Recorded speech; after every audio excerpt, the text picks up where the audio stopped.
जय श्री कृष्णा। भगवत गीता में अर्जुन के पूछने पर भगवान श्री कृष्ण बताते हैं कि धरती पर जिस प्राणी ने जन्म लिया है उसकी मृत्यु भी तय है।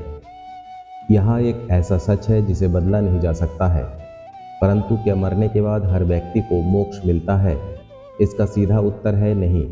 इनमें से कुछ ऐसे भी होते हैं जिनकी आत्मा सदियों तक पृथ्वी लोक में ही रह जाती है। इसका कारण है उनकी अकाल मृत्यु हो जाती है। आपने कई बार देखा होगा कि आए दिन लोग सड़क दुर्घटना या किसी आपदा का शिकार हो जाते हैं और अपनी जान गंवा बैठते हैं। ऐसी मौतों को धर्मशास्त्र में अकाल मृत्यु कहा गया है। अकाल मृत्यु वह स्थिति है जब शरीर नष्ट हो जाता है लेकिन आत्मा संसार में ही बनी रह जाती है। लेकिन सवाल यहाँ उठता है कि आखिर ऐसा क्यों होता है?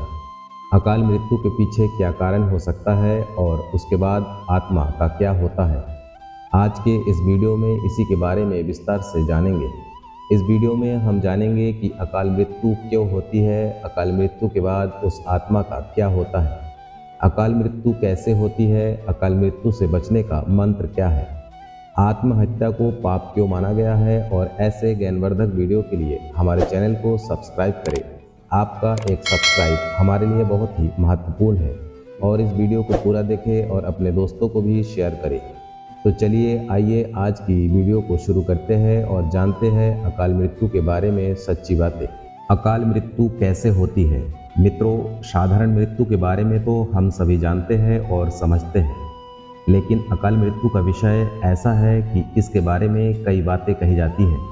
गरुड़ पुराण में 7वें अध्याय में लिखा गया है कि अगर कोई प्राणी भूख से तड़प कर मर जाता है या किसी हिंसक जानवर द्वारा मृत्यु हो जाती है या फिर जहरीला पदार्थ सेवन करने से या फिर पानी में डूबने से किसी मनुष्य की मौत हो जाती है तो ऐसे मनुष्य को अकाल मृत्यु की श्रेणी में रखा जाता है।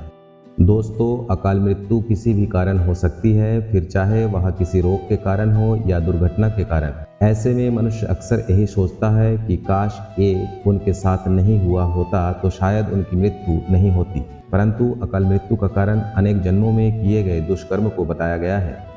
गरुड़ पुराण में इसी प्रसंग में गरुड़ जी ने श्री हरि से यह प्रश्न पूछा था, जब वेदों में मनुष्य की उम्र 100 साल निश्चित की गई है तो उनकी अकाल मृत्यु क्यों हो जाती है? इस सवाल के उत्तर में श्री हरि बताते हैं कि यह सच है, वेदों में मनुष्य की उम्र 100 साल निर्धारित की गई है, परंतु इसमें दुष्कर्म को नहीं मिलाया गया है। यानी हर इंसान की मृत्यु तभी होती है जब उसके पास धर्म कार्यों के लिए शक्ति नहीं होती है या फिर उसका शरीर उसे धर्म कार्य करने की इजाज़त नहीं देता है। इसके अलावा जब कोई इंसान अपनी इच्छा से धर्म कार्य को त्याग देता है तो पृथ्वी पर उसके जीवन की अवधि कम हो जाती है। देखा जाए तो हर इंसान का कर्म ही उसका धर्म होता है। मनुष्य की मृत्यु तब होती है जब उसके पास अपने इन कर्मों को निभाने की शक्ति या इच्छा नहीं होती है।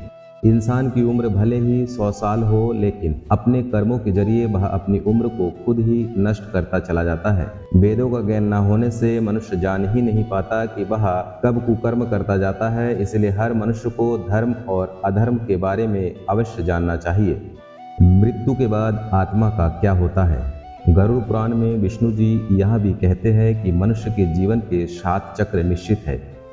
अकाल मृत्यु को प्राप्त होने वाले जो मनुष्य इस चक्र को पूरा नहीं कर पाते उसे मृत्यु के बाद भी कई प्रकार के कष्ट भोगने पड़ते हैं। दरअसल अचानक ही मृत्यु होने की वजह से मनुष्य की इच्छा, कामना और तृष्णा बनी रहती है जो कभी पूरी नहीं हो पाती। ऐसे में शरीर तो नष्ट हो जाता है लेकिन आत्मा का मोह नहीं छूटता। इस स्थिति में अकाल मृत्यु वाली आत्माएं अपने परिजनों या जीवित लोगों को कष्ट पहुंचाती है और अपनी मनोकामनाएं पूरी करने का भी प्रयास करती है। ये आत्माएं प्रेत, पिशाच, योनि में कई वर्षों तक यही भटकती है। यदि हमारे परिवार में ऐसा किसी का हो तो क्या करना चाहिए? इन आत्मा को मुक्ति कैसे मिलेगी? हम इस वीडियो के अंत में जानेंगे। गरुड़ पुराण में बताया गया है कि प्राकृतिक मौत से मरने वाले मनुष्य को 13 या 45 दिन में दूसरा शरीर प्राप्त हो जाता है। वो आत्मा प्रेत योनि से मुक्त होकर अपने कर्म तथा अगले जन्म के लिए यमलोक पहुंच जाती है। जबकि अकाल मृत्यु में व्यक्ति भूत, प्रेत, पिशाच, कुष्मांडा, ब्रह्म राक्षस, बेताल और छत्रपाल योनि में भटकता रहता है। उनकी आत्मा को आसानी से शांति नहीं मिलती है। आत्महत्या पाप क्यों है? आपको बता दें कि अकाल मृत्यु में आत्महत्या को सबसे निचले दर्जे पर रखा जाता है। आत्महत्या करना पाप माना गया है। ग्रंथों की दृष्टि से यहाँ एक घिनौना कृत्य है। भगवान विष्णु जी ने गरुड़ पुराण में इसे ईश्वर का निरादर और अपमान कहा गया है। वह कहते हैं कि आत्महत्या करने वाले मनुष्य की आत्मा पृथ्वी पर तब तक भटकती रहती है जब तक कि वह प्रकृति द्वारा निर्धारित अपने जीवन चक्र को पूरा नहीं कर लेती। ऐसी आत्मा को ना तो नरक लोक में जगह मिलती है और ना ही स्वर्ग लोक में। ऐसी आत्मा को मरने के बाद भी सबसे कष्टदायी स्थिति से गुजरना पड़ता है। यहाँ आत्माएं अपनी तमाम इच्छाओं की पूर्ति के लिए अंधकार में तब तक भटकती रहती है जब तक कि उनका जीवन चक्र पूरा नहीं हो जाता, क्योंकि यदि मनुष्य आत्महत्या करता है तो उसके कर्म और उस शरीर का ऋण पूरा नहीं होता। इसलिए आत्महत्या नहीं करनी चाहिए। आत्महत्या करने वाली आत्माओं के कष्ट को तो नहीं कम किया जा सकता, लेकिन गरुड़ पुराण में अकाल मृत्यु को प्राप्त मनुष्य की आत्मा की शांति के कई मार्ग बताए गए हैं। अकाल मृत्यु से बचने के लिए मंत्र।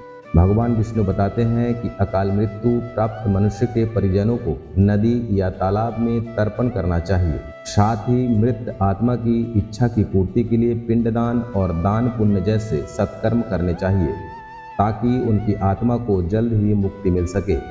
यहाँ सत्कर्म कम से कम 3 से 4 वर्षों तक करना चाहिए, तब जाकर कहीं अकाल मृत्यु आत्मा को मुक्ति मिल सकती है और उनके नए जीवन की शुरुआत होती है। मित्रों, अकाल मृत्यु से बचने के लिए हमें अच्छे कर्म करने चाहिए और दान पुण्य भगवान की प्रार्थना करनी चाहिए, क्योंकि प्रार्थना में भाग्य को बदल देने की शक्ति होती है। इसलिए आप भी पुण्य करें और दूसरों को भी इसके बारे में बताएं। तो मित्रों, आज का वीडियो आपको अच्छा लगा हो तो इस चैनल को सब्सक्राइब कर बेल आइकन को प्रेस कर दीजिएगा, क्योंकि आपका एक सब्सक्राइब हमारे लिए बहुत ही महत्वपूर्ण है। जय श्री कृष्णा।